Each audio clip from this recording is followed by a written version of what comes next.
Samantala, nagpahayag ng matinding komento si former PBA Commissioner Noli Iyala laban sa kalidad ng officiating at pamamalakad ng laro sa UAAP.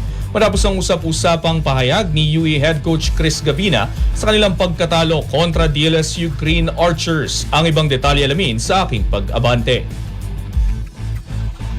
Pinuna ni former PBA Commissioner Noli Iyala ang umano'y kapalpakan sa pamamalakad ng laro at kalidad ng officiating sa UAAP Season 88 Men's Basketball Tournament. Kasunod ng kabi-kabilang reklamo mula sa mga kupunan at coaches.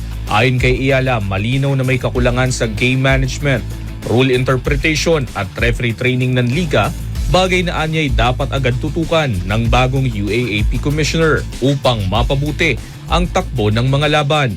Ang pahayag ni Iyala ay kasunod ng mga reklamo ni na Chris Gavina ng University of the East, Tab Baldwin ng Ateneo de Manila University at Jep Napa ng National University hinggil sa hindi pantay na tawag ng mga referee sa unang bahagi ng season.